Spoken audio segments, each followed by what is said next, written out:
one of the things that you want to get into a good habit of is pruning your thoughts. And so I remember I shared recently this book of essentially pruning because I was working on, developing my gardening skills. But then I realized something, that this book wasn't just necessarily about, pruning my trees, my bushes, my garden bed, or, my vegetables, but it was also about pruning my thoughts. And I started to realize that, let's say you find yourself in a scenario to where you have a negative thought or you have a belief that pops in your head. Now, pruning is going to look like you questioning that thought or questioning that belief. You want to question the validity of it. You want to question the origin of it. Where did it come from? Did it come from someone, near and dear to you, close to you? Did it come from, let's say, from the entertainment world, from movies, music, right? Because we understand that the outside world also has an influence on, the beliefs that we decide to hold, the thoughts that we decide to think, right? You want to question, if the belief or the thought is 100% true, right? Dive deep into it. Have this conversation with yourself when you're able to catch yourself in these moments, questioning like, wait a minute, is this 100% true? Or you also want to question, is this belief or thought that I'm holding on to actually benefiting me? And then go deeper into that. In what way is this actually benefiting me? And so you always want to make sure that the beliefs and the thoughts that you hold into your mind are working for you, not against you. You have to be your best friend. You have to be able to navigate this journey that you're on. And the voice that's inside your head, no outside voice should be louder than that. And so I'm an advocate of self-empowerment. I'm an advocate of, developing in this relationship with yourself to where you know yourself, to where the sound of your intuition. You know what things feel like to you.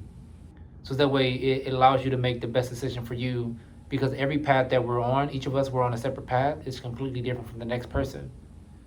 And so it's easy to find ourselves swaying or going down the wrong path or being misguided because we allow so many outside, voices to dictate what we should be doing on our own journey.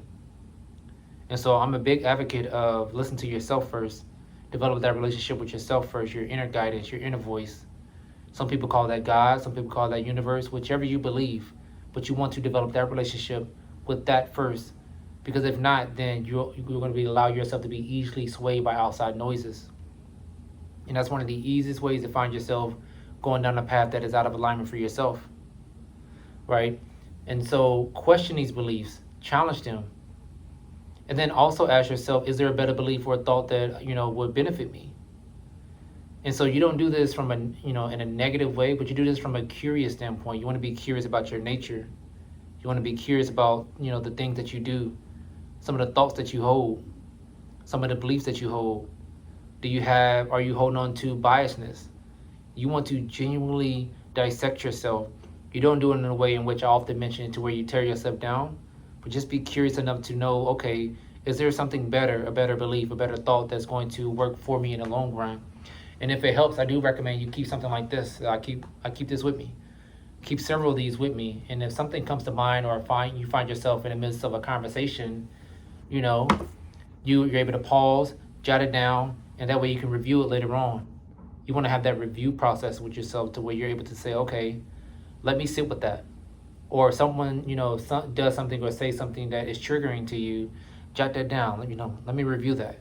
So that way when you sit with yourself, either in the morning or in the evening, whichever you find, for your quiet time, or even in the afternoon, you find yourself sitting outside during your lunch break, however you decide to, find time and space for yourself. But you want to be able to say, okay, let me dissect this. Let me dive deeper into this. Where did it come from? Where's the origin? Is it true? Is it 100% true? Is it something that I should continue to believe and hold on to? Is there a better belief or a thought that I can replace that with? Again, this is the relationship that you want to have with yourself, because your journey, there are going to be moments along your journey to where you won't have a committee. You won't have coaches. You won't have community. You won't have people in your ear. It's just going to be you in isolation. It's just going to be you along your journey. And so that relationship that you have with yourself is going to be extremely important. That relationship that you want to have with your intuition, with God, universe, again, whichever you believe, is going to be extremely important. Make sure that inner voice is the loudest voice in your head compared to the external voices. So I'll catch up with you.